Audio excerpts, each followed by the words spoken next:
Hello, everyone, and welcome back to JaianMusic Notes, a video version of the podcast today. Today on JaianMusic Notes, we dive into the world of one of the most versatile and visionary composers working in anime and game music today, Mason Lieberman.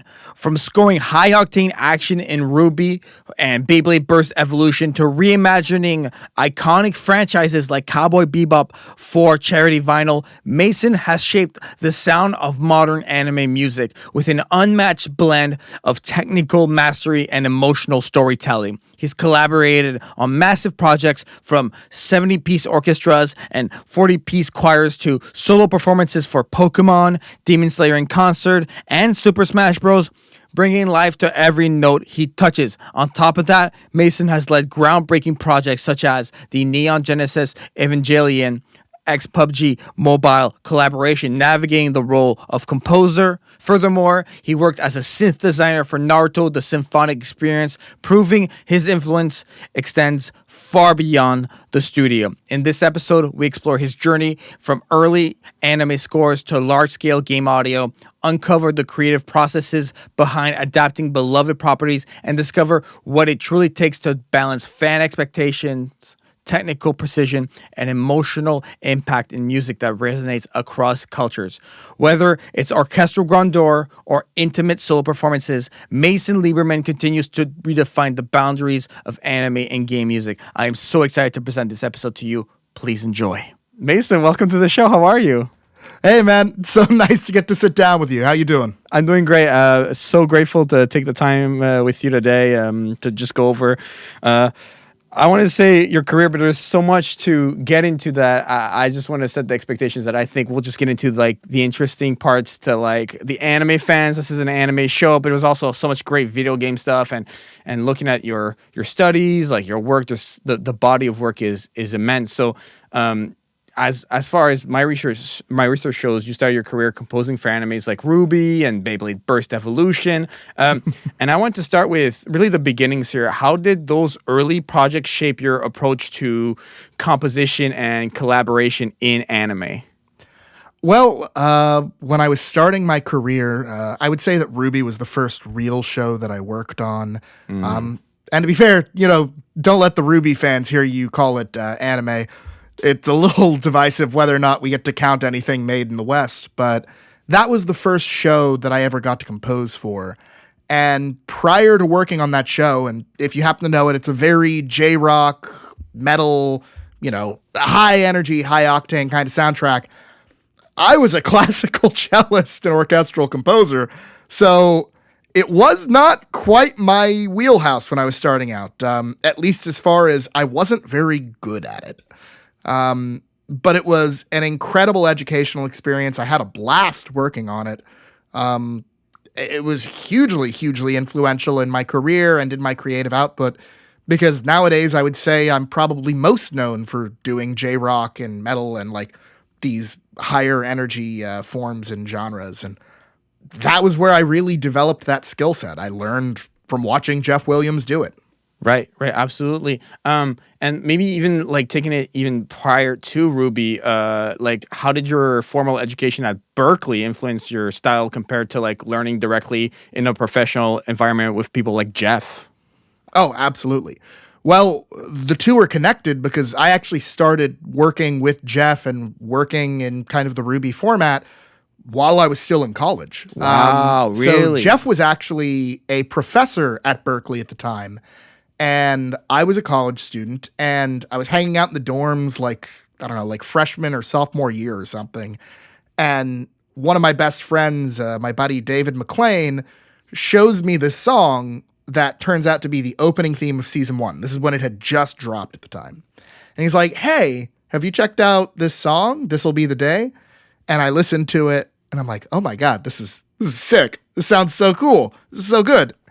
And like at that point, my production is terrible. I don't know what I'm doing. I'm a college student. I'm still learning about this stuff. And like I didn't even come from like a really, really like tech composition heavy background. Like before I was in college, I was a cellist. Like I really didn't know anything I was talking about. And my buddy David, he goes, "So guess what? All the drums are fake." And I'm like, what? They sound so real. That's crazy. You can't just do that. That's insane. And he pointed out, he's like, well, I mean, the guy who wrote it, like, teaches here. You could probably ask him how he did it. So I reached out to Jeff and I was like, yo, can I just, like, jump in on your office hour? I'm not in any of your classes, but I have some questions about drum programming. And Jeff's like, yeah, sure, whatever. Come on through, dude. And I felt like I was learning more in that office hour than, like, any of my classes at the time. And so I decided, you know what? I'm just going to show up at this office hour every single week until I feel like I have learned as much as I can. Like, this is a bonus class that I'm just getting for free by being here. And I ended up attending his office hour every single week until I graduated college. So for years after that point, I continued to show up every single week. And so through that collaboration, you eventually, how do you go from those first few office hour conversations to eventually like collaborate with him on RWBY? Like what's the tipping point where he goes, I want you on RWBY? So I would say that the first sign of that actually was at the end of, towards the latter half of season 1. There's a song in that soundtrack called Wings. Beautiful, beautiful song. Gorgeous, gorgeous performance by Casey Lee Williams, his daughter, who's the lead vocalist on the show and who's just the best. Fantastic song. It has this MIDI cello solo in it. And if I'm totally honest with you, you know, when I was a cocky freshman, sophomore, whatever it was that I was at that point, you know, I listened to it and I was like, because Jeff, at that point, it had been months and months of us hanging out and chatting and like we built a rapport. Like we were very friendly with each other. Like I wasn't his student, but like I was learning a lot from him. And he showed me that song before it had released, but it was like right before it released. And I was like, oh, Jeff, this song is amazing. I love this. But the cello solo sucks. I mean, I could have done better. And he's like, bitch, no, you couldn't have. Like, shut the fuck up. And I was like, no, watch this. And so I ran upstairs and I grabbed my cello and I brought it down and I played the solo on the spot. I was just like, see, like I can outperform a MIDI cello. Are you kidding? Like, I can at least beat that. And he's like, huh, good point. You know what? I will remember that. You could have done better. And fast forward a few months, we're getting towards, I think, this must have been like, that probably happened in like spring of 2014 or something. And in summer of 2014 was the very first Music of RWBY panel at RTX. It was after season 1 had come out. And Jeff reached out. He's like, hey, Mason, you live in Texas, right? Yeah. And like, you're there during summer because like, you know, school and whatever. Yes, Jeff, that's how being a teenager works. Yes, I'm with my family over the summer. What are you asking? Well, like, would you be down to like, I don't know, like, could you make it to Austin for like RTX? Like, they want me to do this music panel and I don't really like talking about this stuff and I'd rather just maybe play some music.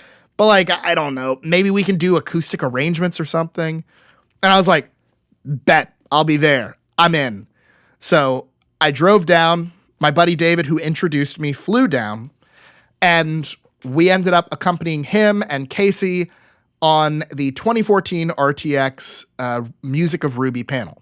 If you Google it, you can still find video from this. And these were the very first times acoustic arrangements had been done in a RWBY context. It was really well received, and that's what led to the acoustic arrangements being on season 2. And that was what ended up being my entry in because I was one of the people who worked on the original one. Like we jammed and we figured it out like live in a hotel room before the panel. Like that was where it came from. So I ended up getting invited to work on them for the actual recorded versions for the second album. And then by the time the third season was coming around, I'd graduated college and I was getting ready to apply for a job at Guitar Center. And I posted on Facebook something to the effect of, it's time to get a job at Guitar Center because at least they'll understand if I get a gig. And Jeff messaged me and was like, I don't know why you want to work at Guitar Center because you should be working for me.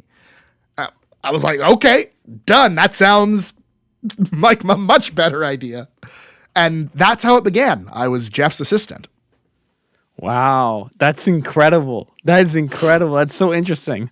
So you become his assistant, and then from there, it just like RWBY has become a franchise that's taken the masses. To put it, it was already very popular before Yeah. I was involved. Season 1 was huge. Season 2 True. did great, and I only worked on acoustic arrangements in season 2. Season 3 is the one that I got to write for, and it was certainly probably one of the biggest seasons in terms of overall popularity. That album did crazy numbers. It performed really, really well. I remember because it was like the first album that I'd recorded on that had released properly like that as a composer. And I had a screenshot of it above the overall album placement on iTunes back when that mattered, above Beyonce's Lemonade. And I was like, oh my God, this is never happening to me ever again. Wow. What is that like? You see like what's going through your mind when you see that? That's like that must be such a mind blowing. I can't believe this is happening. I would have a meltdown. Yeah, I mean that's crazy. That's whenever you have the opportunity to work on any kind of series, anime, game, whatever, it is always so much more important than the music or the composers or anything. Like, we're on the ship. We are not the ship. Like, we're not the reason people are there. We're not the thing that they fell in love with. And if we're really lucky, hopefully we do a good enough job that when they end up loving that show, our work happens to be part of what they also like about it. Right. But like, as media composers, we are always fundamentally subservient to the project and to the vision of the showrunner and things like that. So like, I mostly just felt really honored and kind of stunned of like, wow, I can't believe I got to be part of something this cool. I never could have imagined that growing up. Like, I grew up in rural East Texas. This was not a career option that was presented to me in grade school. You know what I mean? No, absolutely not. Absolutely not. And I was when I was researching for questions to ask you, I was going through the RWBY wiki, and it mentioned something about a film called Joe Lansdale's Christmas with the Dead. And I have to ask about this because the paragraph goes, and I've already seen your visual reaction. Feel free to deny the question if you want. I will only go down this. I'm really curious where this one's going. It involved a 70-piece orchestra and a 40-person choir. I want to know, like, I've worked in studios. Yeah. I've worked in studios. I've done like a 25 jazz piece recording orchestral thing, and my mind's melting down because I'm at the patch bay trying to plug things together, and it's like, oh, I want the LA2A here, da da da. I can't even imagine what such a massive recording experience was. It all together? Like, I just would love to know any detail. So it was remote recorded in Tasmania at, I want to say, the University of Tasmania at Hobart. It was in Hobart. It was whatever is the great big program that Mark Buys used to teach it back at that point in time. And I don't remember, Maria something was, I think, the head of the program. But it was my first college. Before I transferred to Berkeley, I actually spent 2 years at a state school in Texas, Stephen F. Austin.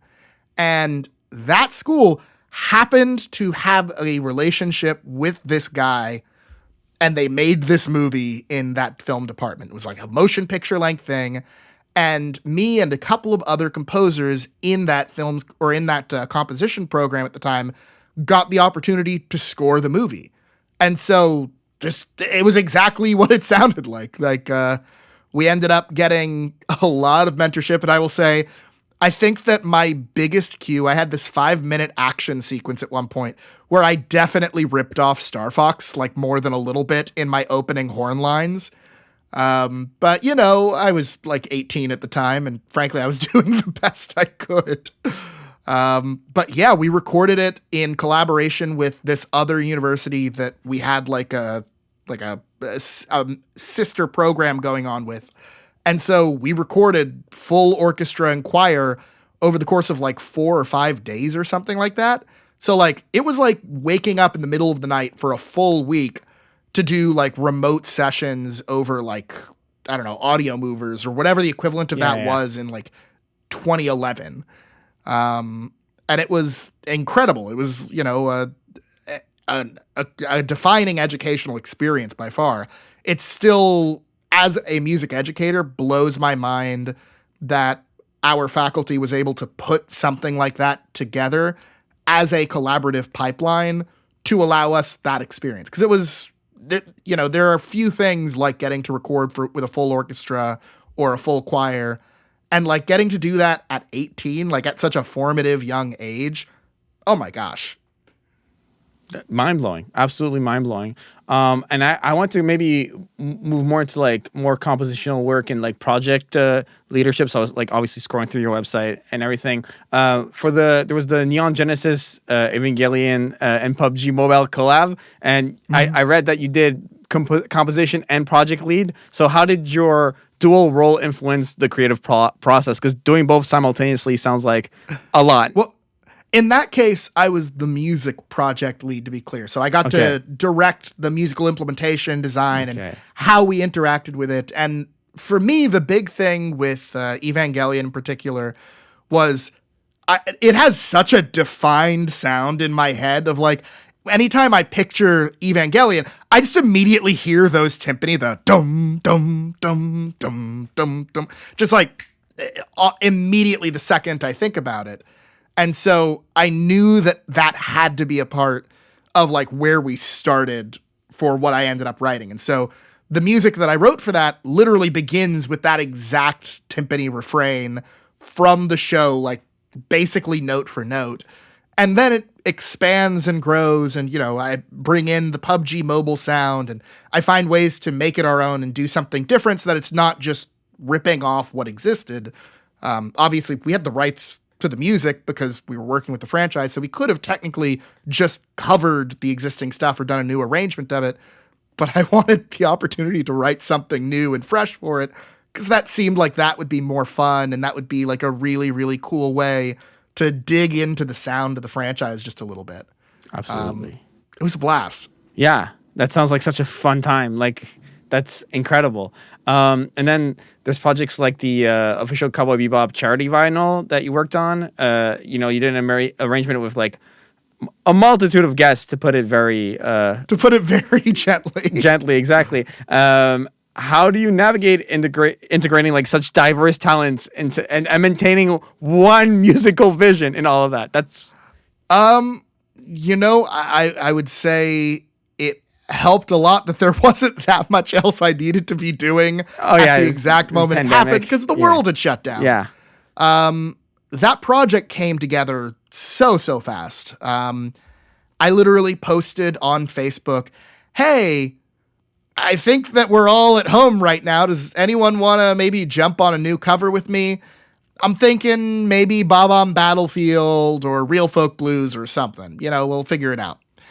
And a lot of those musicians, there's a bunch of really amazing guests, but those were actually just the people who I mostly collaborate with regularly. Like those are just my friends. And so, I work with Tina Guo on occasion. I work with Substantial and Mega Ran on occasion. I work with Zed Tabani on occasion. And so sooner, like, it just all kind of came together very organically of people started jumping on, and I started producing it and making it. And I would just go, "Oh, it would be really great if we could have live strings here." Well, like, I'll make a call. Let's just see who's available. Because, like, within a day or two of starting it, I quickly realized, I was like, there's no way that I could afford performance fees for all of these people. So obviously we're doing this for charity. All right, let's figure out a way to do some good with this. Let's, raise money for a good cause. And over time, it just sort of snowballed. It sounded good, and so people wanted to be on it. And as people got on it, more people wanted to be on it. And before you knew it, I had the full arrangement done and ready to go with all the performances on it within about 2 weeks, within 14 days or so. And so at that point, I had a full recording. It sounded great, of just about everything that you hear in the final version, with roughly one very big exception, one thing that hadn't arrived yet, which was Yoko Kanno and the seatbelts. Right. And what ended up happening is Raj Ramaya, who is a singer who's known. I just interviewed him. That's crazy. Yeah. So Raj was on the track already, and he said, "Hey, if you had any interest in like collaborating with Sunrise or something, I could make an introduction. You could try pitching it." And I was like, "That would be amazing." So I pitched to Sunrise. I had a prior history working with Funimation, so I pitched to Funimation myself. They were down. Sunrise Music, which is who I initially talked to, was down. Sunrise Music introduced me to Sunrise, the studio, the animation studio itself, because they were different, subsidiary departments. And during the meeting with Sunrise, they basically said, "Hey, we love this. We think this is really cool. We don't want to get your hopes up. And we want to set like a expectation, but for you to distribute this in Japan, you would need the consent of the original author, of the original composer and lyricist. So Yuho Iwasato and Yoko Kanno, for the lyricist and composer respectively, would have to sign off on this, which is different than compulsory licensing in the West. It's a different process." And so I was like, wow, okay. I mean, I guess that means they're going to send a copy of something I worked on to Yoko Kanno? That's crazy. Oh, well, I won't get my hopes up, but hopefully she doesn't, hate it so much that she tells them that I can't do it. And like 5 days of radio silence go by, and then I get an email in my spam filter through my website's contact form saying, "Hello, this is Kano-san's representative. I am the president of Yoko Kanno's company. Yoko Kanno wished to say that she has heard your music. Yoko Kanno wished to say that she liked your music. Yoko Kanno was wondering if you have heard of a band that she is involved with called the Seatbelts, and if you would be willing to perhaps feature them in your arrangement." And I was just like, "Yes, I've heard of the fucking Seatbelts. What? Oh my God. Yes, tell me anything she would like. I would be honored. Please tell Kano-san that I would love to feature her in the Seatbelts. Please tell me how we can do that." A day or two of radio silence, and then I get back an alpha, so like a video where all of those squares, like the music video had been in progress at that point. She sent back a alpha thing that we just slotted over the video of all those things popping in and out. So her or her team or whoever it was did that edit themselves. They just did it.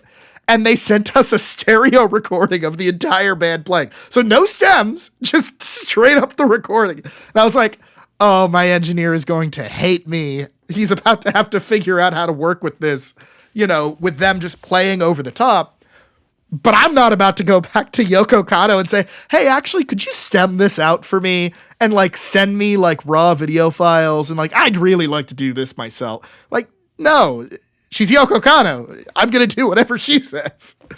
So, that was how we got those files. And I basically ended up going through the arrangement, and I artfully tried to carve out certain sections to allow as much space as possible for her band to perform and sound good. Because remember, at that point, there was already an electric bassist and a drummer and a full ensemble playing at the end of that song. And then she just layered over the top of it, basically. So I was like, okay, we're going to figure out how to do this with two bassists, or maybe one of them's just going to stop right here. Oh, but Kano's bassist is playing acoustic bass and we had electric. Oh man, I'm going to have to find a way to make this sound good. I have to give credit to the mix engineer, Masahiro Aoki, who is himself a legendary composer. I am so honored to get to work with him sometimes. He was the lead composer of Street Fighter V, amongst many other things. Absolute rock star. One of the greatest guitarists in Japan. And he was mixing. And so, we had fun. We had a good time. That sounds like I'm so mind blown because I remember watching that when during the pandemic, and I make cover anime song stuff on Spotify and YouTube. That's I do it for fun, and this show is trying to kind of complements that with like speaking to people like you, but like just I had no idea this was like was happening, and this dropped, and I really want to like forget that we're in an interview for a second, like human to human during that time when like I think a lot of people's mental health, like even mine, were going down because we didn't know what was happening. It was a tough time for all of us. Exactly. Objective. That's why I wanted to do it, is because like we needed something to do. You helped me in that way. That's what I'm trying to say. You helped me in that way, and to know the story of that, like I really appreciate you having the initiative and the wherewithal to pursue it to the end. Like that's Mason. Like that's incredible. That's really that really touches me to hear that story. Like I'm really grateful to even know the background of the production of this is so interesting to me as a huge fan. Fan. It's my pleasure. Yeah. Thank you so much. I really appreciate it. Of course. I say pretty regularly that it is one of the most meaningful projects I think I've ever gotten to be a part of.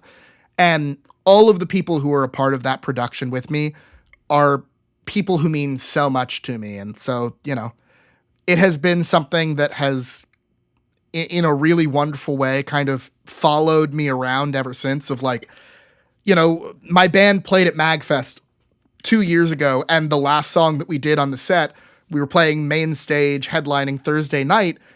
We played Real Folk Blues, and I got to bring out most of those people for like what was, for me, the first real time getting to do it live with that arrangement. And it was, one of the most amazing experiences of my life. And so anytime, it's crazy as a composer. Like I spend all my time making music. And by far, probably one of the most important pieces of music I will have ever made is something I did not write. It's not actually one of my songs. And so the idea of getting to be a hanger-on on like the tiniest part of a random thing that Yoko Kanno did, like, oh my God. Like, that's how I got into jazz as a kid, was listening to Cowboy Bebop.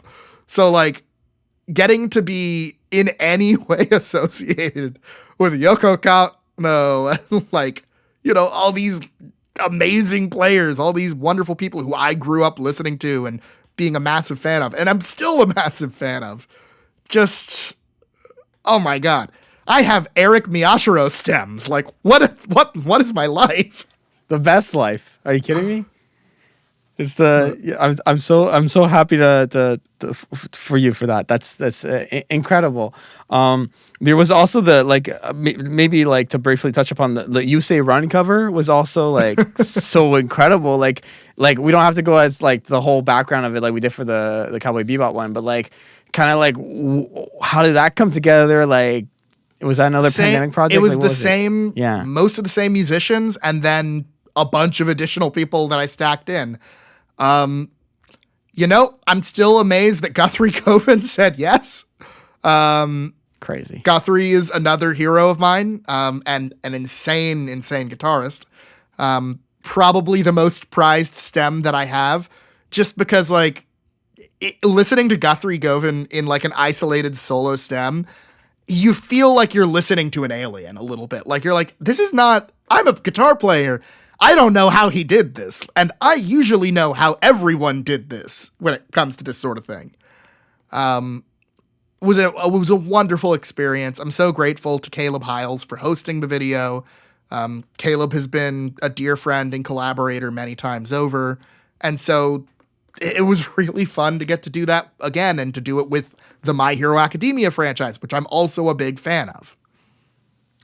Wow, incredible. And like, maybe talking about producing music for anime, how does it creatively differ for you in comparison to making it for video games? Like when you look at the compare and contrast the two. I would say that working on anime as opposed to games, they're actually more similar than working on games or anime versus Western film, TV, etc. Oh, really? So it's actually more... there's more mutual ground between those two mediums than the others, even though you'd think, presumably anime and Western cartoons are kind of the same, right? They're really not. Most of the time, and I will say, every show is different. Every production is different. I don't want to paint with a broad stroke, but most anime that I've worked on usually were scored without footage. Most of the time, you don't have the production footage to be working off of. You're basically just going off of scene descriptions, and you receive what's sort of the equivalent of, like, we'll sometimes call them a menu, a list of cues. So in some respects, it's kind of like getting briefs in a video game where you get, like, you know, an Excel spreadsheet with 300 songs that need to be made, and here's how they're going to work, and here are the specs of what you need to do. And maybe the art team hasn't delivered on stuff yet, or maybe that level isn't functional yet, and you're still beginning to work on it because you've got a certain amount you have to do within the time you've got. Anime is kind of like that, where you might have 50 or 60 pieces of music that you need to write over the course of like a month or two, and you just need to like get it in relatively quickly, and you're kind of writing more for the thematics and for the characters and for the world, and less for trying to like Mickey Mouse a specific scene's dialogue. Like at a certain point, if I'm handed a sequence, I just go, okay, I'm gonna write something banger, and it's on my music editors to figure out how the dialogue interfaces with what I'm doing there. Like, it's kind of forced me to be a better composer, I think, in that it really forces you to only see the forest, not the trees. Like, when you're trained in Western film scoring, you're taught to observe the scene very closely and look for all of these edit sync points and do these micro tempo adjustments to perfectly hit the cut. And I don't do any of that when I'm working in anime. I'm just like, well, what would sound really cool here? I think it's a guitar solo. All right, let's just do a guitar solo for a little bit. All right, ambient shamisen layered with tabla and gospel choir? Yeah, sure, why not? That sounds crazy. We really get to throw kind of the entire sonic spectrum at anime music. So it has always been like creatively very fulfilling. Right. Incredible to hear. And I want to go to maybe like more on the live performance side of things. As a huge fan of this franchise, I gotta ask about this. Like, don't forget to ask this question. The Naruto, the Symphonic Experience, you like did synth design and tour logistics. I would love to know what the process of that was like. So I will say, tour logistics isn't quite the right word. I don't know if that's the wording that I've got on the website. That's what I saw, but any like experience you want to tell me. Oh about, yeah, I was involved with the Naruto tour. So to properly answer the details on that, and I'm literally pulling up my website. Of course, take your time. I'm super interested because like Naruto's like one of those shows like that I grew up with that like is so important to like this show and like my it's incredible, and it was genuinely such a joy to get to be tour consultation. I was gonna say that sounds more right. Yes, pardon me, tour consultation. So literally, when you are building out a tour or something like that,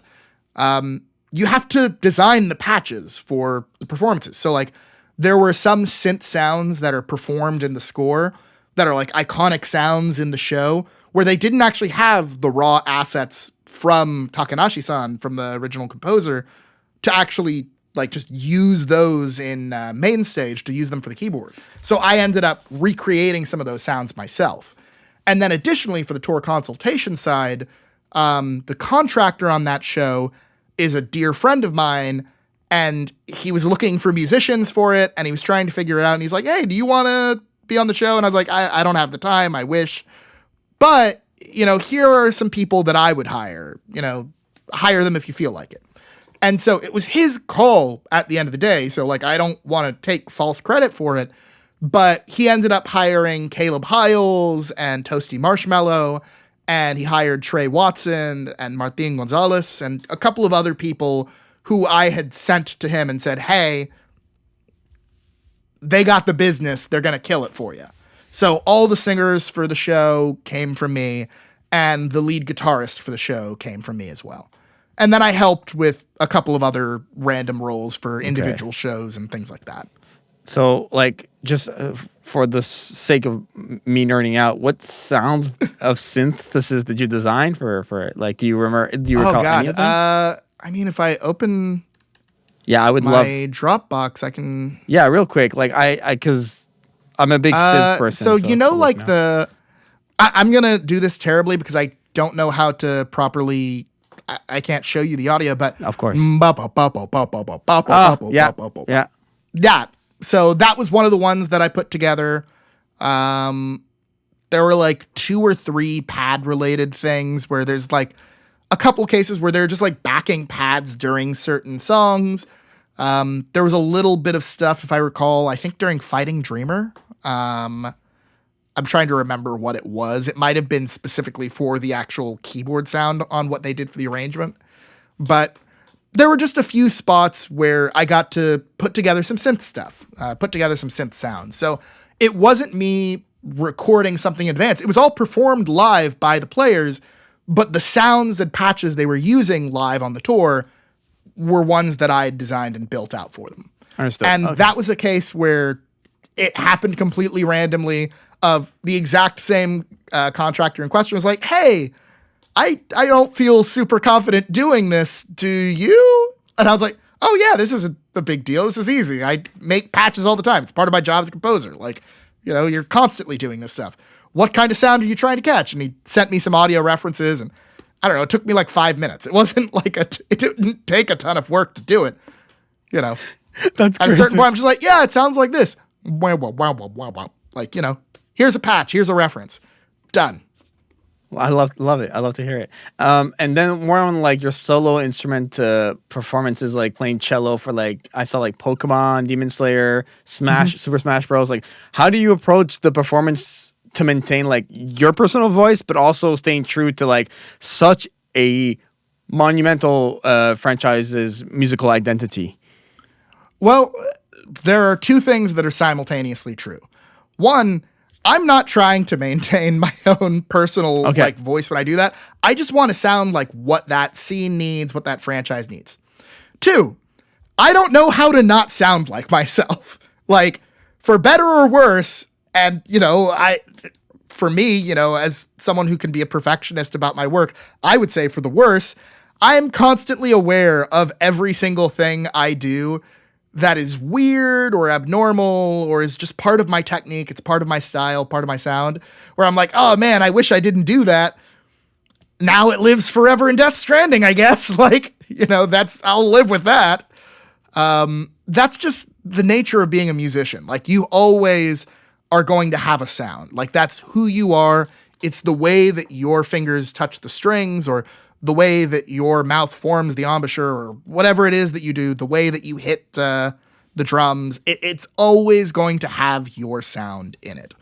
And so what I've been really lucky about is that in the grand scheme of things, there are a lot of composers who either aren't so choosy about exactly how they want their cello to sound, and they're okay with my sound, or they've been working on things where my sound happened to be the right sound for what they need, for the feel they're looking for the vibe, or they trusted me to be able to bridge that gap to get to what their music needs. And I will say, being a composer and a performer, that is a huge leg up as the performer, because I understand the tech side as a composer. I understand what composers are looking for as a producer. I understand what kind of like deliverables would be good for them. And I know how to kind of read between the lines and do the things that they don't know how to ask for. So sometimes they might say, hey, I've got this line, here you go, and they'll send me the solo line, but I'll hear that they haven't recorded the ensemble, and I'll go, oh, are you recording live orchestra? No, we don't have the budget. Oh, well, I'll just track this for you and sweeten it for you so that you've got extra sound quality. Oh, I hear you doing this thing. There's a lot of space in this part of the mix. Is something filling this up later? I don't know. I think something should, but I hadn't figured it out. Okay, let me do some sound design for you. Here's some cool, weird stuff that I can just throw in. Oh, hey, I see you wrote a solo section here. Here's a solo based on what you wrote.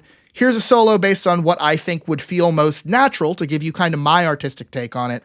And here's an alternate version where, you know, we connect some tissue to this other thing that you sent me previously, where I'm kind of referencing some of your other thematic material because I think that it makes sense here.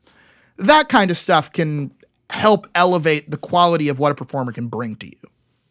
Right. Absolutely. Absolutely. And like when you do these solo like performances, has there like any particular like concert memorable moment that you had like that stands out to you to this very day? Like, I wouldn't say that it stands out specifically because there have been a lot of concerts that were very memorable for different reasons. of course. I will say that by and large, I don't have performance anxiety. Like I don't get nervous or scared before a show. One of the few times where I was ever kind of nervous before playing something is I played for the 6th anniversary of Demon Slayer at a show at the Peacock Theater downtown LA, which is a huge, huge venue, huge audience. And they're really, really excited to do this. It's like during Anime Expo. And the main theme of the show, like for the actual score, the main theme of Demon Slayer has a cello solo in it. And so I was like, oh man, I am the only cellist on this stage. Like, this is my solo. There's no, and it's super, super exposed. Like, it's like I think there's like a shamisen, like playing periodic plucking. There's a vocal soloist and there's cello. So there's like no ensemble backing for this. I can't like meld into the ensemble and be a part of a large thing. It's just basically like, all right, Mason, don't screw this up in front of like 5,000 people. And fortunately, I did not screw it up in front of that audience. Oh, man. But boy, howdy, was I worried that I would. Fair enough. Very fair enough. I mean, I think that like that can impact anyone on any level of how much of a professional you are. We're not immune to it. Oh, at a certain point, it's just like, oh man, I think I'm nervous because I care. Like, to me, I also like Demon Slayer. I also know what this means to the people in the audience. And like, it would be so, so frustrating to me if this is one of my favorite pieces of music in that show. And it is an important piece of music. So I know for some people, it will be their favorite piece. It would be so depressing to finally see that live and like bum the notes or like mess something up in that moment. And so it's something that like I take very seriously. Like, it is genuinely like an honor and a privilege to get to support like these larger projects, these soundtracks, these worlds that people have inhabited for a long time. And, as like a journeyman musician, more or less, as a composer who comes in for short periods or as for a season or something, or who as a cellist playing on a cue or whatever it might be, I really care about making sure that I don't ruin someone's favorite like franchise or ruin their favorite music because I didn't do my due diligence or I didn't do my research or I didn't try hard enough. Like, me being like, yeah, I'm tired today, so I'm going to phone it in, isn't a good reason to not give 110%, because the work is going to live forever. Like, for someone, they're going to remember this in 10 years. They may not know that I did it, and I don't think they need to know or care, frankly, but the actual music itself lives on a very long time. So, absolutely. I wanted to also broach the subject of Death Battle. Crazy, incredible show. One of my favorite YouTube series. And so I saw that you could contributed electric guitar. How do you approach blending like rock and modern guitar techniques for such a series? It's like Death Battle is incredible. God, I mean, that was like, I don't know, at least 12 or 13 years ago. Yeah, whatever you can recall. If I can, I'm pretty sure. Well, the thing is, I've worked on a couple of them. Right. And I don't remember. This is what the reason I'm nervous is because I don't know for sure if every episode ended up coming out. And so if there's an episode that didn't come out, there's a world where that could later get repurposed. I see. Well, maybe do the very first one you did ever. And we can just think the first one was Power Rangers. Was there Power Rangers and Voltron in one of them? And it's out, right? I think so. Yeah, it was really, really cool. The music was very explicitly referential of the Power Rangers franchise. So honestly, I just went and like rewatched an episode of Power Rangers and like listened to a couple of the opening themes, and I was like, yeah, I think I'm ready to do some butt rock, and just went for it, did my boomer bends, had fun, did my little shredly, wibbly. I don't recall it being a great guitar solo. Like, I think that, I probably should have, I think if I was doing it now, it would have been better. I just wasn't as good of a guitarist at the time, but it was fine. Like, it certainly worked for what we needed, and I don't think it was bad or anything. I just think I would do a better job now. Of course, fair enough. Then, like, more just looking into the future, like, when you look at, like, the anime music and the video game music space, what excites you the most about it, and that medium evolving over, like, the next 5 to 10 years? Like, is there, because you've been a part of it for such a long time now, I feel like you've got a really good bird's eye view of the whole thing. I'm just realizing, apparently I also worked on a Trunks versus Silver the Hedgehog one. Oh, that was one. That did come out. What did I even do here? That's when you've done a lot Was there vocals in that? Did I sing on that? Maybe. Huh. Bizarre. I don't know if it ended up in the thing or not. I have vocal recordings from Trunks versus Silver the Hedgehog I just saw. I just opened the Dropbox and searched Death Battle because I was like, I don't even remember. God, it's been so long.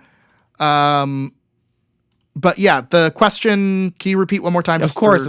It's more just like, since you've been involved with video game and anime music for such a long time now in that medium, what excites you the most about it, and how do you see it evolving, like, for the next 5 to 10 years? It's hard to predict. I mean, certainly in the game space, I think that indie games are so exciting. Like, so much cool stuff is coming out of the indie space. So many amazing games are being made. So many new gameplay mechanics are being pioneered. And people are trying really interesting sounds in a way that I think sometimes AAA is playing catch up on, like, the artistic advances of the indie space. And at the same time, the AAA space gets to do these big, spectacular productions that most indies would never be able to afford to do. So, it's a balance of what you're looking for out of your gaming experience. For me, I don't know, like, I'm excited for us to maybe have more big single player, storytelling based experiences. That's a part of gaming that I always love. I love a good RPG. I love a narrative action game. Give me the next God of War. I will be so happy. I'm excited for the Snake Eater remaster. There's a lot of stuff that's coming down the pipeline that's really exciting for me. In terms of anime, I don't know, man. It's all good. Like, I feel like it used to be like, I feel like we would have these arguments of like, man, like, summer 2012 was peak. Nah, man, 2006 spring was amazing. And nowadays I'm like, I don't know, whatever next season is the best season I've ever seen. Like, every single season keeps getting better and better. We just get more stuff and better stuff. And, like, it's been a while since I can remember us having, like, a thin season where we didn't have, like, 10 banger shows going on simultaneously. If you're an anime fan, you've been eating for a while. Like, you might be a little full. We have. Because you stay getting really good content. Absolutely. And then, so obviously we spoke about so many diverse experiences. Has any, like, single project fundamentally changed the way you approach music? I know we talked about RWBY at the very start, like how you like introduced you to that world, but whether compositionally or as a performer, is there like one project that you're like, I will never like compose or perform the same because of this like singular project? No, okay, but only because I think that actually that's true of every project. I think every single project teaches you a lesson. At least the way that I work, every single project I've ever done, no matter how big, how small, I do a post-mortem when I'm done with it of, okay, what worked, what didn't work, what are like the actionable lessons from that experience. And like, sometimes it's a creative lesson of like, oh, I kind of struggled on that mix for a while because I forgot to clean my low end out. I should pay more active attention to that as I'm setting things up and avoid it. Or, oh, this was a little bit difficult because I was working with this creative collaborator and they like to work this way and I like to work this way, and it caused a little friction. It was a little bit tougher than it should be. Or, oh, I quoted this amount because I was trying to avoid overpricing, and they immediately said yes, so clearly they had more budget available. If I had had the confidence to ask for more, I should ask for more in the hopes that I will do a better production. There's always something. My last question for you, as we slowly wrap things up here, was looking back over your career from like your early anime composition to large scale games. What do you feel like at the end of it all that you want to be remembered for?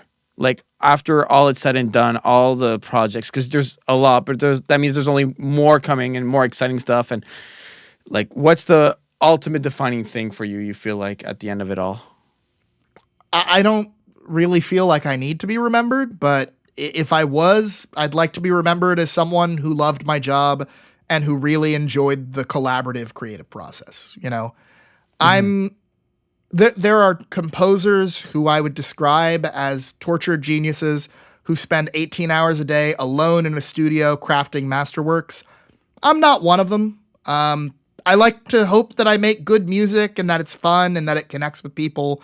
And I like to hope that I'm writing bangers, but like, I'm certainly not working alone anytime that I can avoid it. I'm always trying to find excuses to bring live musicians in, to work with other producers, to work with my friends, to have an excuse to spend money on paying great musicians for their musicianship. I'm a big believer that music is a communal experience. It is certainly something that I perceive and I enjoy in the context of like the memories that are formed around it. And for me, most of my favorite memories in music involve sitting with someone else and us just playing and having a good time. And that's the kind of feeling that I want to capture in the stuff that I do. Like that live in the moment joy, that is what I really, really care about. And that's what I love. And that's kind of the dragon that I'm eternally chasing. So I would say that for me, I hope that people have fun with it. You know, I hope people enjoy the stuff that I make and that it evokes the feelings it is meant to evoke. You know, at the end of the day, I always kind of joke, my job is not very important. I'm not doing rocket science.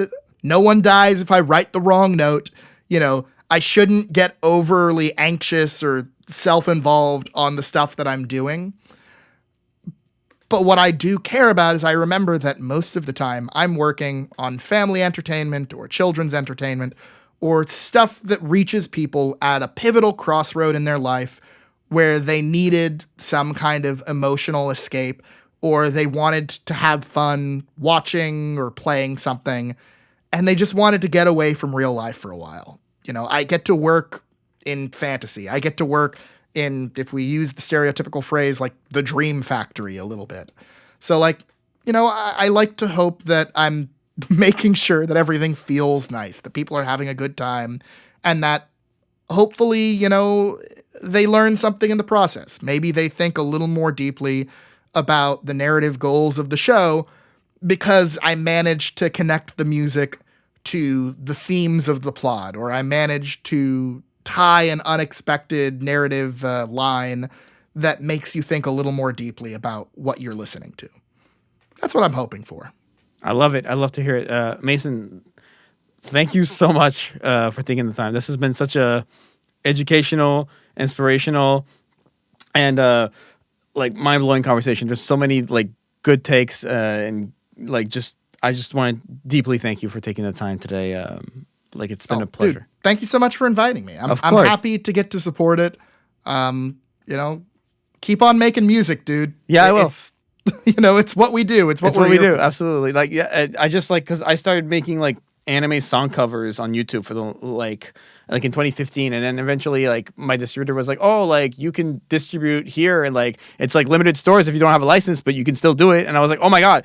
And then I just found a reason to make more anime covers, and now it's led me to like be able to talk to people like you, and it's literally like it's the dream machine, like you said. Like I started by making anime covers too. You know, there are arrangements that I did when I was in college that are still out there, And sometimes I'm like, oh man, I wish this was better. And then other times I'm like, no, they represent where I was at that age. And like, I kind of feel like to a certain degree, especially if people perceive the stuff that I do as having some value or quality now, maybe there's real benefit in leaving it there so that if someone stumbles across it, they realize they don't have to know how to do all this stuff when they're in school, when they're still a student, that there's like time to learn this stuff as you continue to grow and develop, and that people don't just know everything and you're just the only one who doesn't. Like, we're all kind of learning the stuff in real time. Absolutely. Is there anything you would like to promote or anything? Like, obviously, I'll link your website. Does it link to everything else, and we'll take it from there? Not particularly. No, I'm good. Okay, perfect. All right. Well, Mason, once again, thank you so much, and I'll end the recording now. All right.